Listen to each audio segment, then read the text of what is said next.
Assalamualaikum warahmatullahi wabarakatuh. Oke guys, welcome to my channel Bincang Bola guys. Nah, seperti judul channelnya guys ya, kali ini kita bakalan ngebahas tentang sepak bola ya guys ya. Mulai dari transfer, rumor dan segala macam ya guys ya, yang lagi happening di sisa-sisa 24 hari ya guys ya, tepat 1 bulan lagi bursa transfer window bulan Agustus ini bakalan tutup ya guys ya.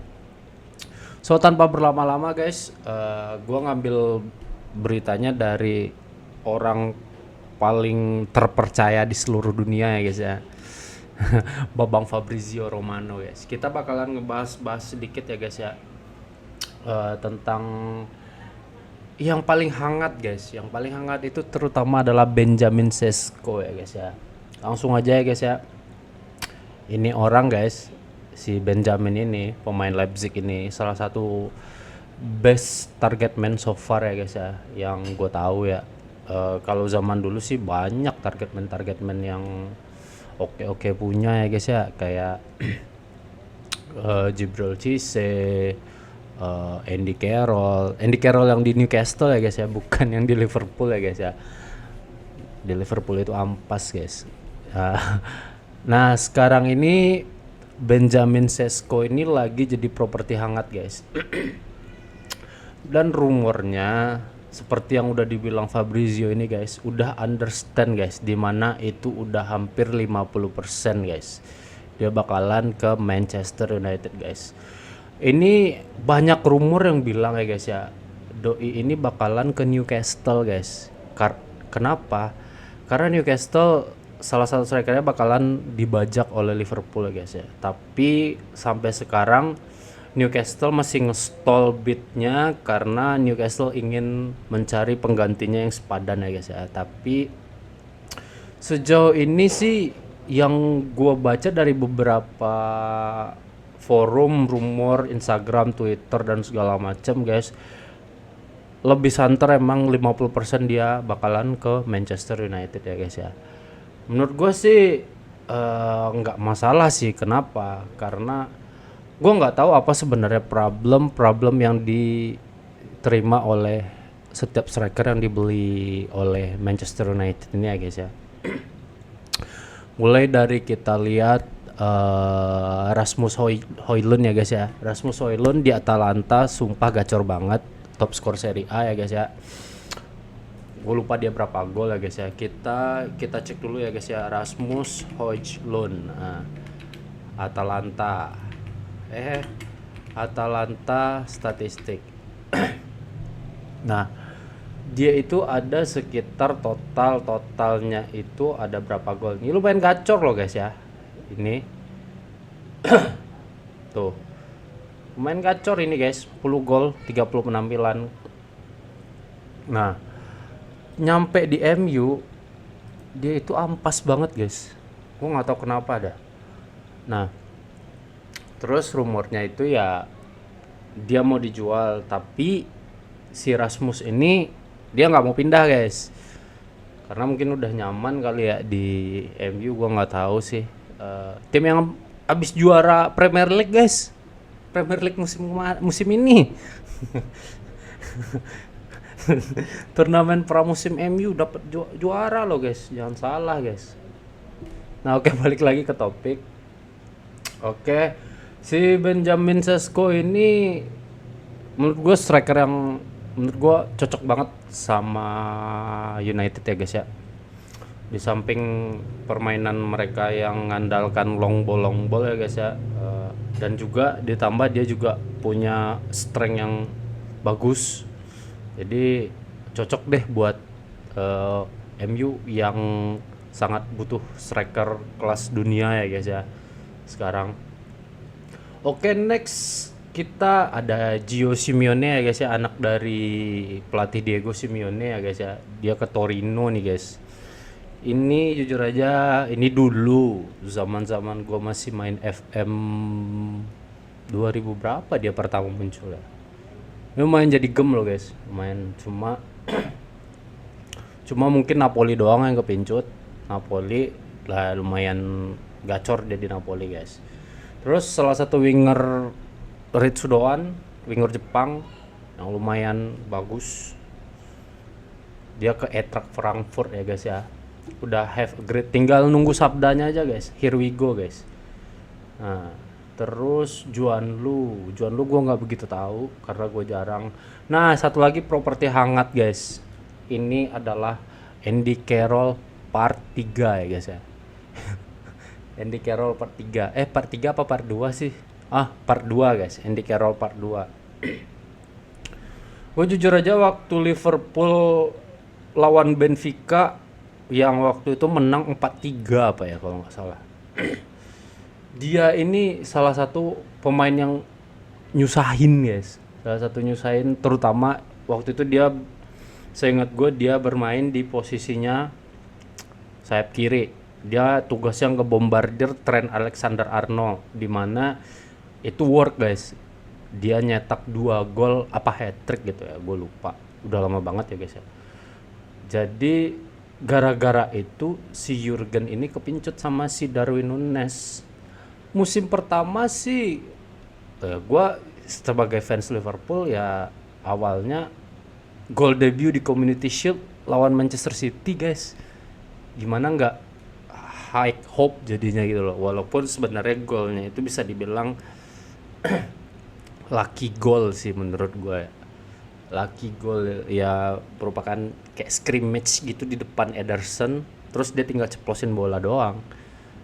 Nah tapi lama musim pertama sih gue masih maklum, settle kan, dia harus settle dulu dengan kerasnya Premier League, cepatnya Premier League. Musim kedua kok lama-lama masih begini-begini aja ini pemain. Ini udah mau masuk musim ketiga dia, 3 apa 4 gitu kan, 3. Nah tapi golnya itu setiap musim itu nggak pernah nyampe lebih dari 10 loh guys. Nah ketika apa itu namanya, dia ketutupan sama Diogo Jota guys, mendiang Diogo Jota ini. Malah Diogo Jota ketika dimasukin jadi super sub, masukin babak kedua terus, malah lebih gacor dari dia guys. Nah itu yang gue heran. Nah sebenarnya kalau nggak ada kejadian Diogo Jota passing kemarin, meninggal kemarin, Liverpool nggak perlu amat striker sih menurut gue ya. Karena dia tinggal beli pelapis aja, nggak usah harus striker yang kayak Hugo Ekitike sekarang kan, belinya mahal banget. Nah aku takutnya dia bakalan jadi Andy Carroll part 3 guys. Tapi jujur aja, ini gue baru lihat dia di 2 pertandingan kemarin guys, lawan Milan sama Athletic Bilbao.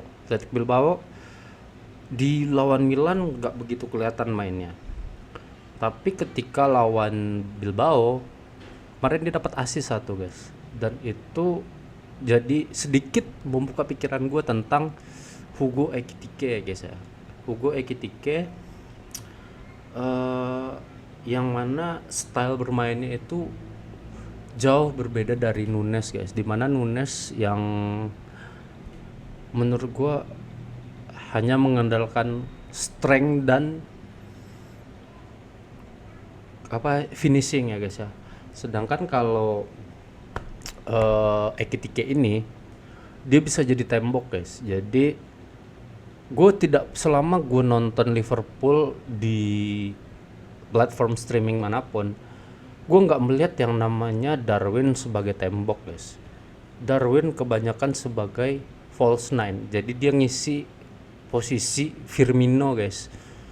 Dia mencoba menjadi Firmino part 2 tapi nggak bisa guys. Nah tapi untuk Hugo Ekitike sedikit gue lihat performanya, keunggulan dari Hugo Ekitike ini pertama speed dan dribblenya guys. Nah speed dan dribblenya untuk pemain tinggi kayak gitu ya, 1,6 berapa gue lupa, 1,6 1,8 feet gitu, berapa meter, 1,6 meter lupa gue. Itu kemarin skema untuk ngasih assist ke Salahnya Itu beneran dari dia loh guys, dari dia dapat bola, sprint, dribble, crossing, salah free, shoot, goal. Menurut gue sedikit ya, ini baru karena baru pramusim ya, jadi gue nggak bisa terlalu menilai gitu loh, menilai banyak. Kita lihat aja nanti tanggal 8 lawan Crystal Palace ya guys di Community Shield. Jadi gue penasaran banget gimana impact yang dia berikan eh, kepada tim di pertandingan resmi ya guys ya. Apakah dia bakalan jadi Andy Carroll part 3 kah? Gue juga nggak tahu ya guys ya. Nah, nah ini salah satu wonderkid Barcelona ya guys ya, yang digadang-gadang dulu bakalan jadi penerus lah, penerus striker. Siapa sih? Siapa sih striker decul? Lewandowski ya, Lewandowski ya, kalau salah gua. Nah, taunya gue juga sedikit nggak nyangka dia pindah ke Chelsea ya guys ya. Nggak nyangka dia pindah ke Chelsea. Tahu-tahu gue baru lihat lagi ternyata dia dipinjemin ke mana nih? Sunderland guys. Nah, karena Chelsea itu udah terlalu numpuk guys, numpuk banget pemain dalam di dalamnya guys. Oke, btw Darwin Núñez hampir pasti ke Al Hilal ya guys ya, hampir pasti. Karena lumayan guys, 53 juta guys. Kemarin habis jual Luis Diaz 75. Ya siapa tahu jadi buat beli Alexander Isak kan, kita nggak tahu. Hehe. Terus ini nggak tahu gua nggak tahu. Kalau udah ya kurang lebih ya ini udah bisa dibilang hampir pasti sih 53. Tuh kan, benar kan? Ini udah hampir 50% dia gabung ke United guys ya. Bisa dibilang untuk menuju ke 50% lagi udah tinggal nunggu here we go aja lagi guys. Ini sudah pasti Benjamin Sesko ini. Newcastle udah cabut. Banyak banget target-target Newcastle. Awalnya dia ngincar Hugo Ekitike, Benjamin Sesko. Gue lupa tadi gue baca. Nah ini beberapa target dari Newcastle ya guys ya, yang gue baca dapat dari gol global ya guys ya. Hugo Ekitike, Benjamin Sesko, Brian Mbeumo yang ke MU kan, terus Joe Pedro gacor guys, baru nyampe klub aja udah nyetak 3 gol anjir. Si Liam Delap, Dan Hutchison, Kudus, Guehi ini juga santer bakalan ke Liverpool guys, cuma nggak tahu ya. Crystal Palace nggak mau lepas soalnya. James Trafford ini sebenarnya James Trafford ini nggak perlu sih sebenarnya menurut gue gabung ke Manchester City ya guys ya, karena ya dia menurut gue sih kemarin kan gue pikir kan ada rumor Ederson bakalan cabut kan, Ederson bakalan ke Arab. It's okay, gue langsung baca ternyata dia ngincer mantan kiper akademinya James Trafford. Dan ternyata gue baca lagi Ederson nggak mau pindah jadinya. Nah terus ya udah berarti jadinya percuma dong dia datang ujung-ujung jadi kiper kedua. Padahal di Burnley dia jadi kiper utama. Gue juga jujur aja nggak habis pikir sih. Oke sih di klub lamanya dia itu dia dapat tempat bermain, dia ingin up gitu loh, dia ingin up karirnya, datang klub besar dia ingin up karirnya, terus dia terima gitu loh. Padahal dia tahu di klub besar ini dia nggak bakalan dapet tempat gitu loh. Jadi cuma jadi cup goalkeeper atau saya juga cuma jadi UEFA Champions League goalkeeper atau domestic goalkeeper kan. Gue nggak tahu sih jalan pikirannya gimana. Cuma ya itulah hidup ya guys ya. Cuma gue heran aja. Sebenarnya dia mungkin bisa nunggu semusim lagi. Siapa tahu beneran cabut Ederson kan dari City. Dia dihubungi City lagi. Kan bisa jadi kiper utama jadinya kan. Nah, kita nggak tahu.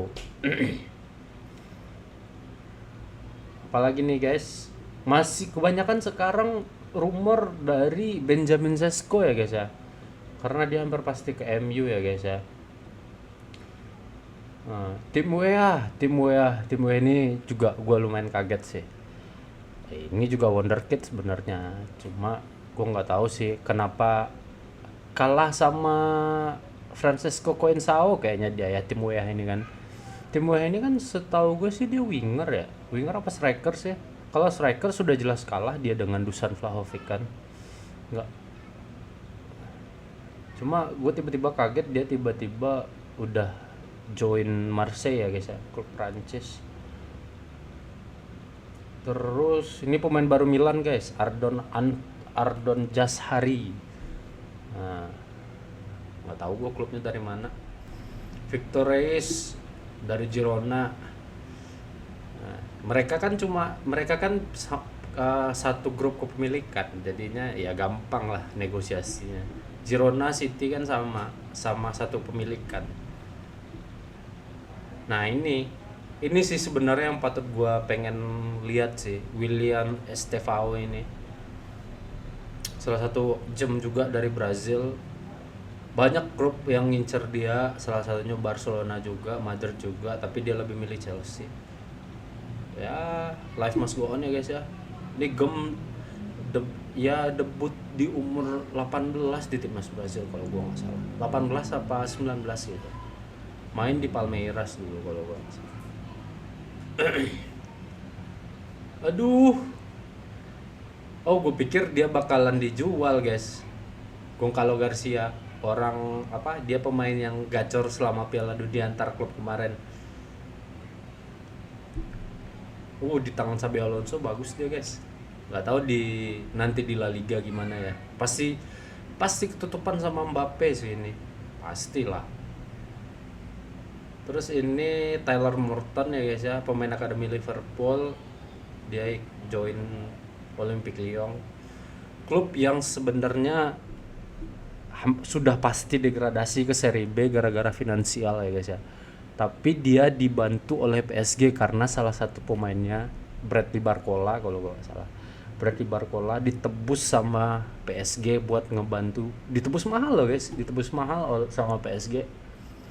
Jadinya buat ngebantu Olympique Lyon. Mungkin biar Liga Prancis ada itu kali ya,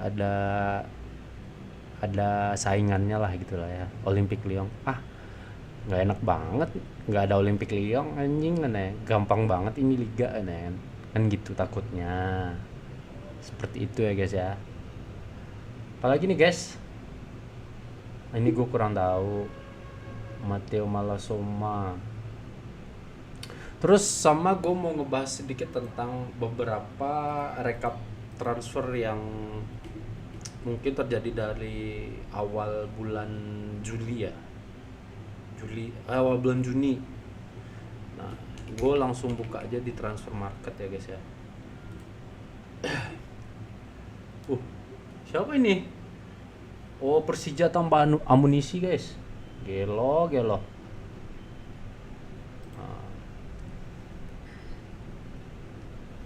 Kita lihat ya, pemain termahal siapa sih sekarang? Neymar. Masih Neymar yang megang ya guys ya. Mana sih tadi perasaan gue buka deh transfer terkini. Kita lihat ya.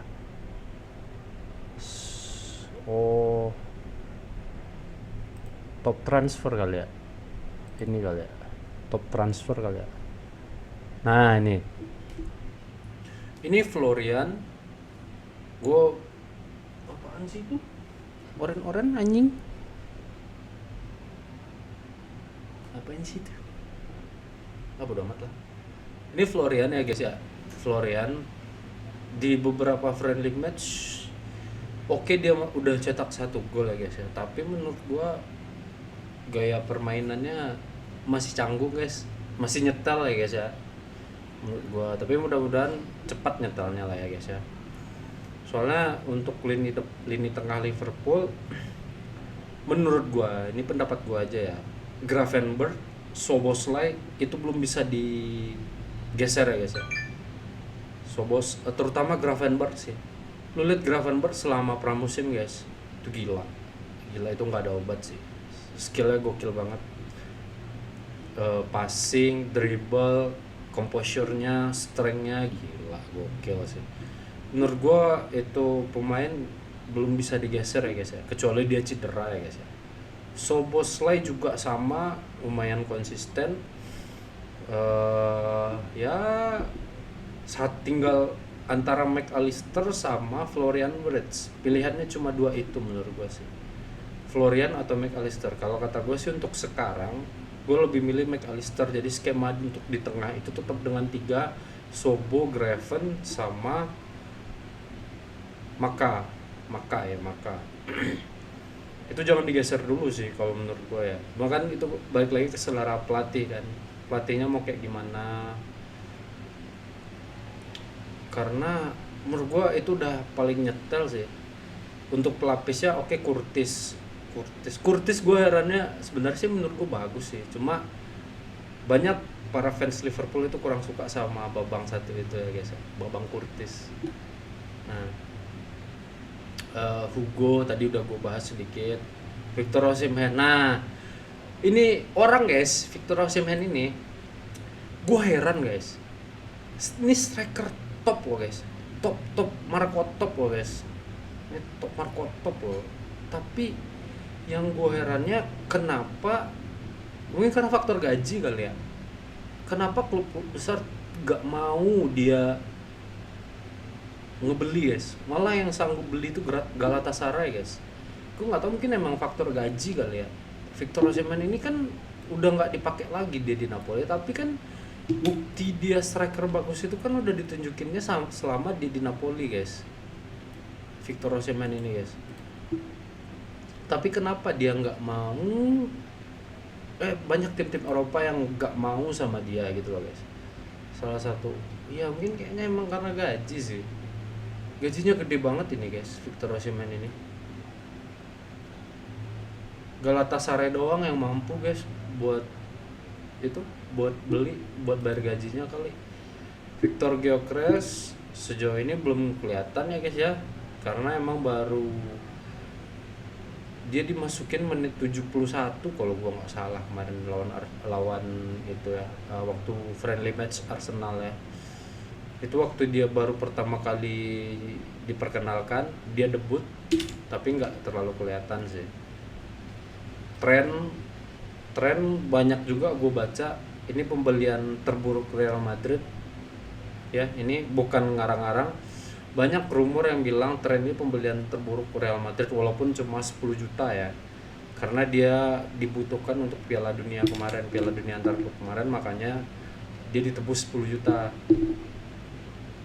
10 juta dia ditebus ya kan. Kalau emang pemain-pemain free agent, kalau emang dibutuhkan cepet kan mereka harus bayar kompensasi gitu guys. Terus Martin Zubimendi, gue nggak nyangka juga yang katanya mau bertahan di Real Sociedad, ujung-ujungnya pergi ke Arsenal. Luis Diaz rumornya udah santer dari musim akhir-akhir musim kemarin kan, dia mau pindah ke Bayern, 75 juta lumayan loh guys. Satu lagi nih guys, yang beneran gue nggak nyangka guys, Matteo Retegui guys, dia ke Arab guys. Sumpah gue nggak nyangka ini sebenarnya gem loh guys. Yang dulu, yang kalau gue nggak salah itu dia itu keturunan Argentina guys. Dia punya 2 keluarga negaraan, jadi dia harus milih gitu guys antara Italia dan Argentina. Nah, jadi dia milih Itali. Nah, gue nggak expect dia pindah ke Arab, padahal dia bagus di Napoli guys. Nah, itu gue heran. Nah, Kudus ini rumornya udah santer juga dari musim kemarin. João Pedro ini mirip Diogo Jota, nggak ada angin nggak ada hujan tiba-tiba pindah. Nah, Tijjani Reinders sama, nggak ada angin nggak ada hujan pindah ke City pula lagi kan. Jeremy Frimpong ini sih kasihan nih, pemain akademi MU. Rashford, Milos Kerkez rumornya dari musim kemarin juga, cuma baru terrealisasi musim ini. Oke, baiklah guys, sekian dulu untuk konten hari ini. So, see you on the next video. Oke.